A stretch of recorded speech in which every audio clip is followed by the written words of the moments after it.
Digital news కి స్వాగతం. Bulletin లో హెడ్లైన్స్ చూద్దాం. మంగళగిరి నియోజకవర్గంలో నిర్వహించిన రచ్చబండ కార్యక్రమంలో పాల్గొన్న నారా లోకేష్.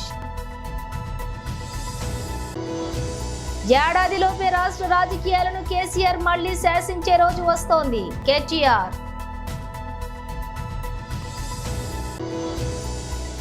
మల్కాజ్గిరి ర్యాలీలో పాల్గొన్న ముఖ్యమంత్రి రేవంత్ రెడ్డి.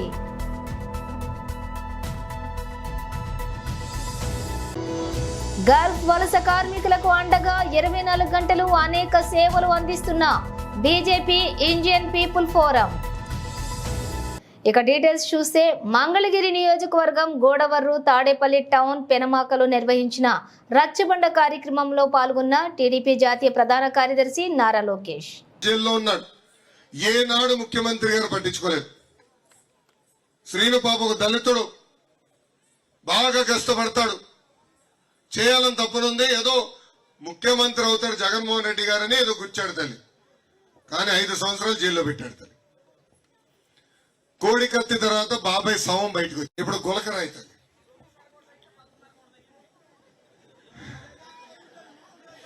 ఇప్పుడు గులకరాయి వచ్చింది తల్లి, అది స్పెషల్ రాయి తల్లి. అసలు అలాంటి రాళ్ళుంటే మనకి రోడ్లు పోతల్లి, అంత అద్భుతమైన రాయది. ముఖ్యమంత్రి గారు తగిలిందంటే నేను బాధపడా, అయ్యో పాపం ఎవడేసాడు రా, ఇది మంచిది కాదనుకున్నా. ఆయనకు తగిలింది, తర్వాత పక్కన్న వెల్లంపల్లికి ఈ కన్నుకు తగిలింది, మళ్ళీ ఈ కన్నుకు తగిలింది, ఇంకో 4 తగిలింది.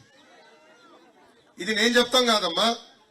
మొదటి రోజు వెల్లంపల్లి శ్రీనివాస్ ఈ కన్నుకు కట్టు కడతాడమ్మా, మళ్ళీ 2వ రోజు ఈ కన్ను కడతాడు. అమ్మా ముఖ్యమంత్రి గారికి తగిలినప్పుడు చిన్న బ్యాండేడ్ వేశారు, దాని తర్వాత స్లోగా సైజ్ పెంచుకుంటా వెళ్ళారు. పోన్లే తగిలిందే అనుకుందాం. నేను ప్రెస్ మీట్ చూసారమ్మా, నీట్ గా బ్యాండేజ్ తీసాడు, చిన్న మరక కూడా లేదు తల్లి. అసలు అంత పెద్ద గాయం తగిలిందన్నారు, రక్తం గారిపోయిందన్నారు, బ్యాండేడ్ పెట్టారు. బ్యాండేడ్ తీసిన తర్వాత చిన్న ఉంటుంది కదా, మరకన ఉంటుంది కదా, గడ్డ కడుతుంది కదా రక్తం, ఆ మరక కూడా లేదు తల్లి. అందుకే చెప్పా రాజమౌళి గారికి ఫోన్ చేద్దాం అనుకున్నా. రాజమౌళి గారికి ఫోన్ చేసి, వేరే యాక్టర్లు అందరూ వేస్ట్, జగన్ పెట్టు, ఆస్కర్ అవార్డు వస్తాం మీకు ఖాయం. ఏమి నటన. కానీ నాకు ఒక భయం ఉంది తల్లి. ఇప్పుడు కోడి కత్తి తర్వాత శవం బయటకు వచ్చింది, ఇప్పుడు గులకరాయి తర్వాత ఏం శవం బయటకు వస్తుందో భయపడుతున్నా తల్లి. తల్లి అందుకే అమెరికాకి వెళ్ళిపోయింది. మొన్న ఒక వీడియో చూసా, జగన్మోహన్ రెడ్డి గారు తల్లికి ఫోన్ చేసి, అమ్మ ఒక్కసారి ఇంటికి రా అని. నేను రాను అనింది. లేదమ్మా ఒక్కసారి అంటే, సభలకు వెళ్తాగా నేను ఇంటికి రాను అని. చెల్లెమ్మకు ఫోన్ చేశాడు, చెల్లి ఒక్కసారి ఇంటికి రా అంటే, నీకు దండం, నాకు చేసిన మోసాలు చాలు, నేను మీ గడప దొక్కను, మీ పార్టీలోకి రాను, నేను రోడ్ల పైన తిరుగుతా అన్నాడు. అమ్మా సొంత తల్లికి చెల్లికి న్యాయం చేయలేని వ్యక్తి మనకు న్యాయం చేస్తాడమ్మా. దయచేసి ఆలోచించండి, దయచేసి ఇది గుర్తు పెట్టుకోండి అమ్మా. అమ్మ ఒక యువకుడిని, ఉత్సాహవంతుడిని పని చేసేదానికి వచ్చా తల్లి. నన్ను ఆశీర్వదించండి, దీవించండి. నేను ఇప్పుడు పనిచేసిన దానికన్నా రెట్టింపు పని చేస్తా, మీకు సేవ చేస్తా. మీరు నా చుట్టూ తిరుగుతాం కాదు, నేను మీ చుట్టూ తిరుగుతా. గ్రామాన్ని అభివృద్ధి చేస్తా, నియోజకవర్గాన్ని అభివృద్ధి చేస్తా. తిరిగి ఇలా రచ్చబండ ఎన్నికల సమయంలో పెట్టుకున్నప్పుడు సభాష్ బాగా చేసేవారు అని మీ చేత. లోక్సభ ఎన్నికల్లో రాష్ట్రంలో 10 నుంచి 12 ఎంపీ సీట్లను బీఆర్ఎస్ గెలుచుకుంటే ఏడాదిలోపే కేసీఆర్ మళ్లీ రాష్ట్ర రాజకీయాలను శాసించే రోజు వస్తుందని బీఆర్ఎస్ వర్కింగ్ ప్రెసిడెంట్ కె తారక రామారావు వ్యాఖ్యానించారు. 70 ఏళ్ల వయసులో తుంటి విరిగిన బిడ్డ జైల్లో ఉన్నా, నమ్మిన వాళ్లు మోసం చేసి వేరే పార్టీలోకి వెళ్తున్నా కూడా కేసీఆర్ బస్సు యాత్ర పేరిట జనంలో తిరుగుతున్నారని చెప్పారు. తల్లి లాంటి పార్టీకి కష్టం వచ్చినప్పుడు పంచాయతీలు ఏమైనా ఉంటే పక్కన పెట్టి అండగా నిలవాలని కోరారు. హైదరాబాద్ ఉమ్మడి రాజధాని గాని కేంద్ర పాలిత ప్రాంతం గాని కాకుండా అడ్డుకునే శక్తి బీఆర్ఎస్ కు మాత్రమే ఉందని కేటీఆర్ పేర్కొన్నారు. రాజ్యాంగాన్ని మార్చకుండా అడ్డుకునే శక్తి కూడా బీఆర్ఎస్ కే ఉందన్నారు. ఈ సందర్భంగా ప్రధాని మోదీ పైన విమర్శలు గుప్పించారు. రాంగరాంగిడికి వచ్చేటప్పుడు మానకొండూరు నుండి ఆ సస్పెన్షన్ బ్రిడ్జ్ దిక్కు చూసినా, మానేరు రివర్ ఫ్రంట్ పనులు ఎంత దాకా వచ్చినాయో చూసిన. ఎక్కడేసిన గొంగలు అక్కడనే ఉన్నట్టు అట్లనే పాడైంది. నిజానికి వర్క్ చేసే సీజన్ ఇది. వర్షాకాలం లోపలనే పని పూర్తి చేయొచ్చు. గంగుల కమలాకర్ ఈరోజు ప్రభుత్వంలో ఉండింటే, మన ప్రభుత్వం ఉంటే ఈ పాటికి కరీంనగర్ ఇవాళ బ్రహ్మాండంగా అంతర్జాతీయ నగరాలతో పోటీ పడే స్థాయిలో కమలాకర్ ఎంబడబడి రివర్ ఫ్రంట్ పూర్తి చేస్తుండే. అవన్నీ చూసుకుంటా లోపల దాకా వచ్చినాక నాకు ఒకటే అనిపించింది. కమలాకర్ అన్న దగ్గర రాగానే నేను అడిగిన, అన్నా పోయినసారి అన్నావు కదా మన కార్పొరేటర్లను వాడోగొడు వీడోగొడు పోలీసు వాడు వేధిస్తున్నాడు, కేసులు పెడుతున్నారు, నాయకులను కూడా ఇబ్బందులు పెడుతున్నారు అన్నావు కదా, ఎట్లున్నది పరిస్థితి అన్న. గట్లే ఉందన్నా, కొన్ని కోర్టు ఆర్డర్లు తెచ్చినాం కానీ ఇంకా కూడా వీళ్ళ నకరాలు కొన్ని అట్లే ఉన్నాయి, తగ్గుతలేవనే మాట చెప్పిండు. నేను మీ అందరికీ ఒకటే విజ్ఞప్తి చేస్తా ఉన్నా, ప్రజాస్వామ్యంలో ప్రజాశక్తికి మించిన శక్తి లేదు, ప్రజాశక్తికి మించిన శక్తి లేదు. నిన్నటిదాకా మీ వెనకాల మరి చాలా సున్నితంగా మృదువుగా ప్రేమగా తిరిగిన పోలీస్ అధికారులు ఇవాళ కాంగ్రెస్ గవర్నమెంట్ రాగానే తోకాడిస్తా ఉన్నారు, ఇష్టం వచ్చినట్టు వ్యవహారం చేస్తా ఉన్నారు. నాకంటే బాగా మీకే తెలుసు. మీ అందరికీ నేను ఒక చిన్న ఉపాయం చెప్తా. మొత్తం మళ్ళీ పూర్వ రోజులు రావాలి అంటే మనం చేయాల్సింది ఒకటే ఒక్క పని. రాబోయే 15 రోజులు కష్టపడి మీరు 10 నుంచి 12 ఎంపీలు మా చేతుల్లో పెట్టండి. సంవత్సరం లోపల కేసీఆర్ గారు మళ్ళీ తిరిగి రాష్ట్ర రాజకీయాన్ని శాసించే పరిస్థితి తిరిగి వస్తుంది. ఈ అధికారులందరూ మళ్ళా అనానికి దండం పెడతా, అయ్యానికి దండం పెడతా, గంగుల కమలాకరానికి చెప్పు నా గురించి అని చెప్పే పరిస్థితి మళ్ళా స్వల్ప సమయంలోనే తిరిగి వస్తుంది. ప్రజాశక్తికి మించిన శక్తి లేదు. ఓ 10-12 ఎంపీలు మనం గెలిస్తే ఆటోమేటిక్గా మళ్ళందరూ లైన్ కడతారు. మళ్ళందరూ అమ్మో వీళ్ళు ప్రజల్లో మాత్రం గట్టిగున్నారా అయ్యా అని చెప్పి ఎక్కడోడక్కడ నిన్నటిదాకా తోకాడిచ్చినోడు కూడా సల్లబడతాడు. కాంగ్రెస్ వాడు ఫోన్ చేసి కేసు పెట్టమన్నా, బండి సంజయ్ లొల్లి పెట్టినా చల్బే చల్ అంటారు. ఎందుకంటే పట్టించుకోరు. దయచేసి ఆలోచించండి. నేను మిమ్మల్ని కోరేది ఒకటే, రాబోయే 12-13 రోజులు వినోద్ కుమార్ కోసం కష్టపడకండి, మీకోసం కష్టపడండి, మన కోసం మన పార్టీ కోసం కష్టపడండి. వాస్తవం ఏంటి అంటే మీకు కొద్దిగా నిష్ఠూరం అనిపించినా సరే, నాకు మొన్న కొద్దిగా బాధ అనిపించింది. గంగుల కమలాకర్ అన్న గత 5 ఏళ్లు మంత్రిగా బ్రహ్మాండమైన పనిచేసిండు. గల్లీకి ఫలానా గల్లీకి పనిచేయలేదన్నట్టు కాకుండా మొత్తం నగరంలోని ప్రతి డివిజన్కు ఒకవైపు స్మార్ట్ సిటీ నిధులు, మేయర్ గారు, ఆయన, కార్పొరేటర్లు అందరూ కష్టపడి ఎక్కడికక్కడ ఒక చిన్న పని. మల్కాజ్గిరి ర్యాలీలో ముఖ్యమంత్రి రేవంత్ రెడ్డి పాల్గొన్నారు. కేసీఆర్ కారు వదిలేసి బస్సు ఎక్కిండు. ఇక ఆయన బస్సు యాత్ర కూడా చూసిన నిన్నమన్న. మన సూర్యాపేట పోయిండు, మిర్యాలగూడ పోయిండు, మహబూబ్నగర్ పోయిండు, నాగర్ కర్నూలు పోయిండు, భువనగిరికి పోయిండు. ఆయన బస్సు యాత్ర చూస్తుంటే, ఆయన ఎక్కేది దిగేది చూస్తుంటే ఎంకడికెవడో తిక్కలోడు తిరునాళ్ళకు పోతానంట, ఎక్కనిక దిగనికనే సరిపోయిందంట. కేసీఆర్ బస్సు యాత్ర కూడా 4 వాటి ఎక్కియాలి, 3 వాటి దించాలి. ఆయనను ఏం పని మీద పోయినా ఆయనకే తెలుస్తలేదు, నన్ను తిట్టుకుంటే తిరుగుతుండు. 10 ఏళ్ళు ముఖ్యమంత్రి ఉండి నువ్వేమన్నా చేసి ఉంటే నువ్వు చేసింది చెప్పుకో. 100 రోజుల్లోనే 5 గ్యారంటీలను అమలు చేసిన మమ్మల్ని ఇవాళ నువ్వు తిట్టుకుంటే తిరుగుతున్నావంటే నీ దివాల కోరతనం, నీ చేతగాంతనం కళ్ళకు కట్టినట్టుగా అనిపిస్తుంది. వచ్చినెంబడే ఆడబిడ్డలకు ఆర్టీసీలో బస్సు ఉచితంగా ప్రయాణం ఇచ్చినాం. మా అక్కల్ని అడుగుతున్న, ఉచిత బస్సు ఉంది కదా అక్క, ఎక్కడికి పోయినా, అత్తగారింటికి పోయినా, అమ్మగారింటికి పోయినా, బిర్లా మందిరం పోయినా, యాదగిరిగుట్ట లక్ష్మీనరసింహస్వామి దగ్గరికి పోయినా, భద్రాచలంలో రాములవారి తలంబరాలు చూడబోయినా ఆడబిడ్డలకు 1 పైసా ఖర్చు లేదు, బస్సులో ఉచిత ప్రయాణం. ఇవాళ పేదలకు రాజీవ్ ఆరోగ్యశ్రీ పథకం తీసుకొచ్చి 10 లక్షల రూపాయలు ఉచితంగా వైద్యాన్ని అందించినాం. ఇదే కాదు, కష్టపడ్డ పైసలన్నీ సిలిండర్ పేరు మీద దోసుకుంటుంటే 1200 రూపాయలు పెట్టి సిలిండర్ కొనలేక కట్టెలపై కష్టాలు మళ్ళీ వచ్చేటట్టుంటే ఆడబిడ్డల కష్టాలు తీర్వానికే 500 రూపాయలకే ఇవాళ ఆడబిడ్డలకు సిలిండర్ ఇచ్చి 40 లక్షల కుటుంబాల్ని రాష్ట్రంలో 100 రోజుల్లోనే ఆదుకున్న చరిత్ర మన కాంగ్రెస్ ప్రభుత్వాన్ని. ఇదే కాదు, పేదోళ్ళ ఇళ్లలో కరెంటు బిల్లు చూస్తేనే కరెంటు షాక్ కొట్టేటట్టు ఉంది. అందుకే వాళ్లకు 200 యూనిట్లు పేదవాళ్లకు ఉచితంగా కరెంటు ఇచ్చి పేద కుటుంబాలను ఆదుకొని ఇవాళ పేదవాళ్ళకి ఇండ్లు కట్టుకోనికే 5 లక్షల రూపాయలు 4,50,000 ఇండ్లు 22,500 కోట్లతోటి పేదవాళ్ళకి ఇందిరమ్మ ఇండ్లు ఇవ్వడానికి ఇవాళ మన ప్రభుత్వం పనిచేస్తుంది. ఇదే కాదు, తెలంగాణ ఉద్యమం అంటేనే నియామకాలు, నిరుద్యోగ సమస్య. అట్లాంటిది 3 నెలల్లో 30,000 ప్రభుత్వ ఉద్యోగాలు ఇచ్చి నిరుద్యోగుల కుటుంబాలను ఆదుకొని ఎల్బీ స్టేడియంలోనే ఆ కుటుంబాలను అందరినీ రప్పించి వాళ్ళ కళ్ళల్లో ఆనందం చూసింది మన ప్రభుత్వం.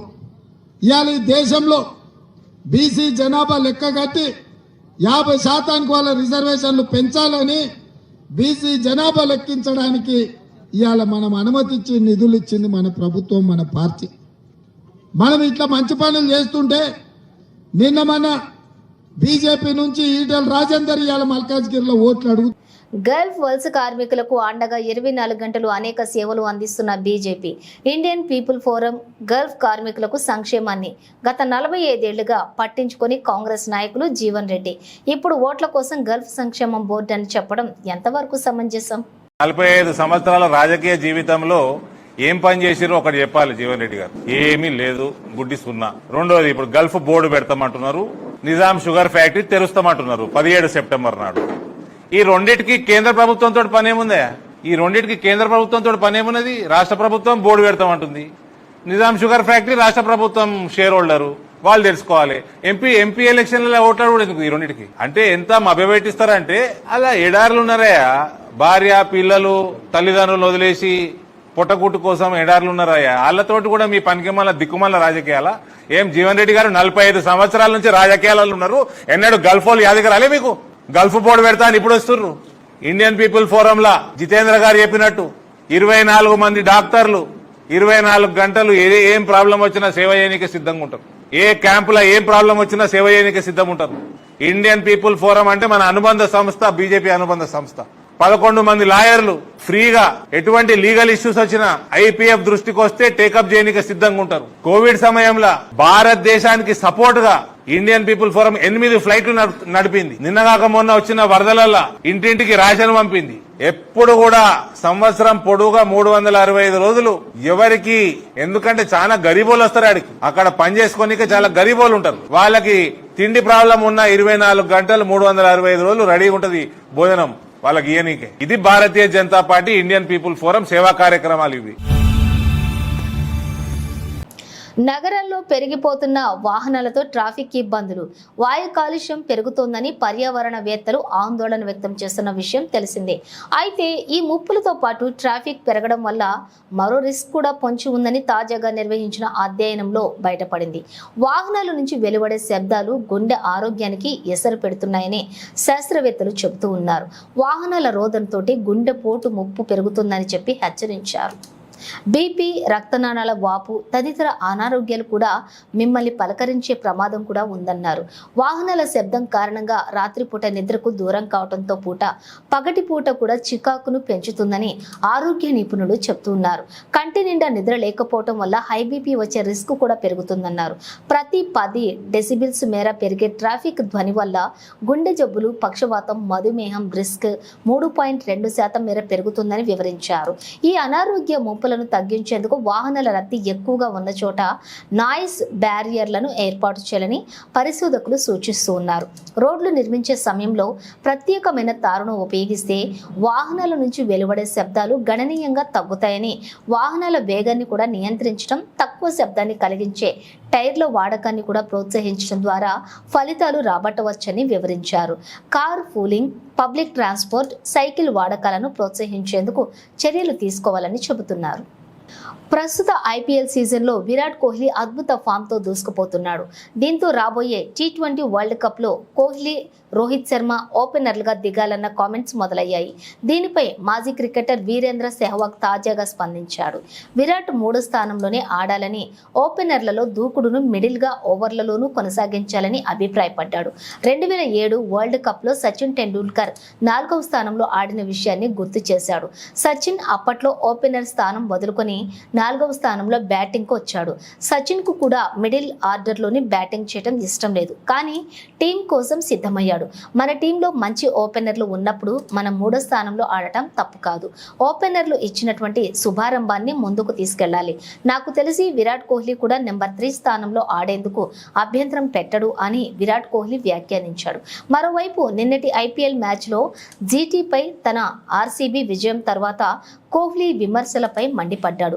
ఆటగాడు జట్టుకు విజయాలు చేకూర్చడంపైనే దృష్టి పెడతాడు, స్ట్రైక్ రేట్ పై కాదు. గత 15 ఏళ్లుగా ఇదే చేస్తున్నాం. టీం కోసం ఎన్నో మ్యాచ్లు గెలిచా. అలాంటి పరిస్థితులు ఎదుర్కొన్న వారికే ఈ అంశంపై అవగాహన ఉంటుందని కామెంట్ చేశారు. బీఎస్పీ నేత అడ్వకేట్ జగన్మోహన్ మాట్లాడుతూ మోదోల్ నియోజకవర్గం తానూరు మండలం బొల్సా గ్రామంలో బీఆర్ అంబేద్కర్ జయంతి వేడుకల్లో మతోన్మద అల్లరి మూకలు మహిళలపై దాడి చేయడాన్ని తీవ్రంగా ఖండించారు. రాజ్యాంగ నిర్మాత అంబేద్కర్ జయంతి వేడుకలు జరుపుకుంటూ జై భీమ్ నినాదం చేస్తున్నటువంటి దళిత ప్రజలపై ఉన్మాదులుగా దాడి సర్వ సమాజాన్ని సిగ్గుపడే విధంగా వ్యవహరించారని, దోషులను వెంటనే రిమాండ్ చేయాలని డిమాండ్ చేశారు. కేంద్రంలోని బీజేపీ ప్రభుత్వం పాలనలో విపరీతంగా ఎస్సీ ఎస్టీలపై దాడులు పెరిగిపోయాయని, రాష్ట్రంలోని గత బీఆర్ఎస్ ప్రభుత్వంలో జరిగిన విధంగానే ఇప్పుడు కూడా కాంగ్రెస్ పాలన దాడులు జరుగుతున్నాయని, దీనికి కారణం పాలక వర్గాల వైఫల్యం అని ఖండించారు.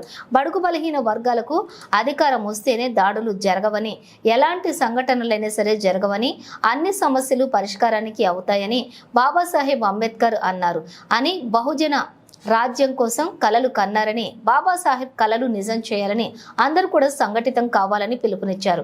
బీఎస్పీ నాయకులు జిల్లా మహిళా convener SK Lakshmi Yadav, doctor Rajeshwar, Sunil Gaikwad, Sudha Nagamani, Savita Wagmare, Akash, గ్రామ ప్రజలు, బాధితులు తదితరులు ఈ కార్యక్రమంలో పాల్గొన్నారు. బోల్సా అనేటువంటి గ్రామంలో ఏదైతే దళితుల మీద చేసినటువంటి దాడి మరి తీవ్రంగా బహుజన్ సమాజ్ పార్టీగా ఖండిస్తున్నాం.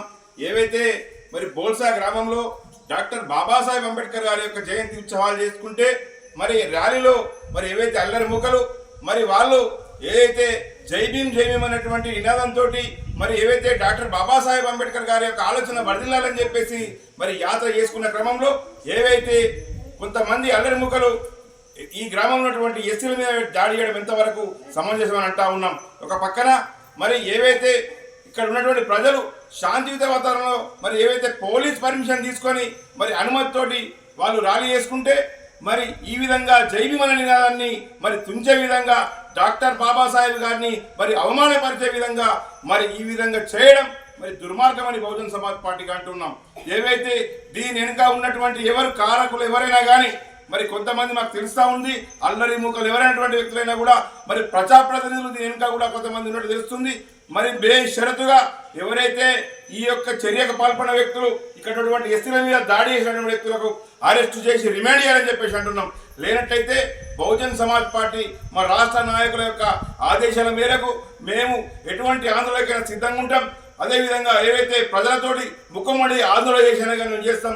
ఏవైతే ఈ విధంగా చేయడం మరి ప్రజలారా మరి దయచేసి ఆలోచించండి. ఈరోజు మనకు రాజ్యాంగం పుణ్యమని చెప్పేసి ప్రజాస్వామ్యంలో ఏవైతే రక్షణించాల్సినటువంటి చట్టాల్లో ఉన్నటువంటి ప్రజలు మరి బానిస ఉన్నటువంటి ప్రజల మరి హక్కులు అడిగినరా మరి వాళ్ళ పని వాళ్ళు చేసి బాబాసాహెబ్ అంబేద్కర్ గారి యొక్క జయంతికే మరి ఈ విధంగా అవమానం చేస్తే ఈరోజు రాజ్యాంగాన్ని కూడా మార్చే ప్రయత్నం చేస్తున్నట్టు ఈ ప్రయత్నం అని చెప్పేసి ముఖ్యంగా అర్థమవుతుంది. ప్రజలను అర్థం చేసుకోండి, రాజ్యాంగం ప్రమాదంలో ఉంది. ఒకవేళ రాజ్యాంగం ప్రమాదం ఉందని చెప్పి వీళ్ళు సంకేతాలు మనకి ఇస్తున్నారు. ఒకవేళ మన ప్రజలు మరి చైతన్యం కాకుంటే మరి ఈ విధంగా దాడులు చేస్తారు, అవమానం చేస్తారు. కాబట్టి ఈ ప్రజలకి సరైన విధంగా జవాబు చెప్పాలని చెప్పేసి మేము మీకు ఈ విధంగా వినతి చేస్తా ఉన్నాం. ఏదైనా కానీ జై భీమ్ అనే విధానాన్ని ఖచ్చితంగా వినిపిస్తాం. పశ్చిమ ఎమ్మెల్యే అభ్యర్థి ఆడారి ఆనంద్ కుమార్కి ఒక్కసారి అవకాశం ఇస్తే జీవితాంతం మీతోనే ఉంటామని ఆడారి సతీమణి మాలతి పిలుపునిచ్చారు. ఎన్నికల ప్రచారంలో భాగంగా 90వ వార్డు అధ్యక్షులు నమ్మి శ్రీను, వార్డు ఇన్ఛార్జి చుక్కా ప్రసాద్ రెడ్డి ఆధ్వర్యంలో బుచ్చిరాజుపాలెం, గొల్లవీధి ప్రాంతాల్లోని పశ్చిమ నియోజకవర్గం ఎమ్మెల్యే అభ్యర్థి ఆడారి ఆనంద్ కుమార్ సతీమణి ఆడారి మాలతి, కో అబ్జర్వర్ పెడాడ రమణి కుమార్తో కలిసి ఇంటింటి ప్రచారం చేశారు. ఈ సందర్భంగా ఆమె మాట్లాడుతూ ఫ్యాన్ గుర్తుకు ఓటు వేసి వేసి గెలిపించాలని విజ్ఞప్తి చేశారు.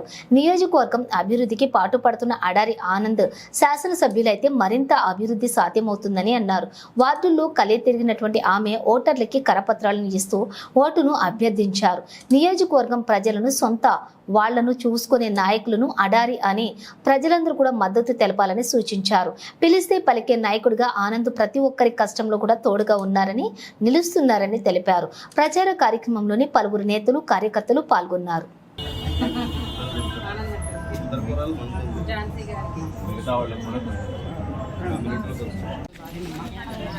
పోటీ చేస్తున్నారు. మీ అందరూ సపోర్ట్ చేయండి. ఫ్యాన్ గుర్తు ఏమైనా అభ్యర్థి బొత్స ఝాన్సీ గారికి, ఆనంద్ కుమార్ ఇద్దరు కూడా ఫ్యాన్ గుర్తు పోటీ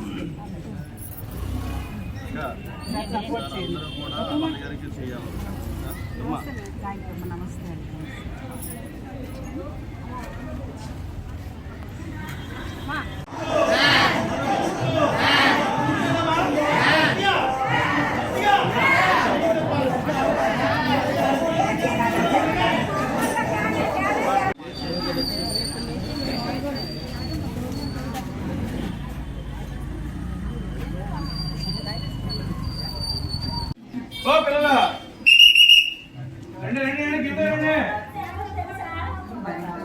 తొంభై వార్డులో ఇంటింటి ప్రచారం మొదలు పెట్టామండి. ఇక్కడ రెడ్డి వీధి, గొల్ల వీధి, గవర్ల వీధి, గాంధీ నగర్ వీధి నుంచి ఇంటింటి ప్రచారం మొదలు పెట్టాం. ఘన స్వాగతం పలుకుతున్నారు. ఎక్కడికి వెళ్ళా హారతులతో నిరాధనాలు పలుకుతున్నారు. తర్వాత ప్రభుత్వం చేసిన మంచి కార్యక్రమాలన్నీ కూడా వాళ్ళు ఏమేమి వాళ్ళు లబ్ధి పొందారు అన్నీ కూడా వాళ్ళు నోటి ద్వారా వింటున్నామండి. చాలా ఆనందంగా ఉంది. అలాగే గత ప్రభుత్వంలో వాళ్ళు ఏమీ నష్టపోయారన్నది కూడా వివరిస్తున్నారు. ఈసారి డెఫినెట్గా ఆనంద్ గారిని గెలిపించుకుంటామని ఎంతో ధీమాగా అందరూ వ్యక్తపరుస్తున్నారు. చాలా సంతోషంగా ఉంది. ప్రజల నుంచి ఎటువంటి రెస్పాన్స్ వస్తుంది? ఎటువంటి రెస్పాన్స్ అంటే అసలు మరి వాళ్ళు చాలా చాలా బాగా స్వాగతం పలుకుతూ, మరి ఆయన కాకపోతే ఎవరిని, ఆనంద్ గారిని కాకపోతే ఎవరిని గెలిపించుకుంటాం, అక్కడ జగన్ గారు గెలాలి, ఇక్కడ ఆనంద్ గారు గెలాలని వాళ్ళు ఎంతో ఆనందంగా వ్యక్తం చేస్తున్నారండి. అందరూ సపోర్ట్ చాలా బాగుంది. కుప్పం మండలం పెద్ద బంగారునత్తం గ్రామంలో మరియు కుప్పం మున్సిపాలిటీ పరిధిలోని 11వ వార్డులో ఆదివారం ఇంటింటా ఎన్నికల ప్రచారం నిర్వహించారు. కుప్పం అసెంబ్లీ వైసీపీ అసెంబ్లీ అభ్యర్థి ఎమ్మెల్సీ కేఆర్జే భరత్ మరియు ఆయన సతీమణి దుర్గా పద్మిని. ఈ కార్యక్రమంలో Kuppam municipal chairman doctor Sudheer, Kuppam ZPTC ADS Sharvana, market committee chairman Vidyasagar, ward incharge TK Prabhakar Naidu, కౌన్సిలర్లు, వైఎస్ఆర్సీపీ నాయకులు, కార్యకర్తలు పాల్గొన్నారు. బులెటిన్ ముగించే ముందు హెడ్లైన్స్ మరోసారి. మంగళగిరి నియోజకవర్గంలో నిర్వహించిన రచ్చబండ కార్యక్రమంలో పాల్గొన్న నారా లోకేష్. ఏడాదిలోపే రాష్ట్ర రాజకీయాలను కేసీఆర్ మళ్లీ శాసించే రోజు వస్తోంది, కేటీఆర్.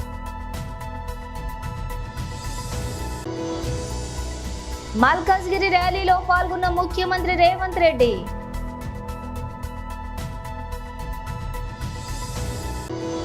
గల్ఫ్ వలస కార్మికులకు అండగా 24 గంటలు అనేక సేవలు అందిస్తున్న బీజేపీ ఇండియన్ పీపుల్ ఫోరం. ఇవి బులెటిన్ విశేషాలు. మరో బులెటిన్తో మళ్ళీ కలుద్దాం.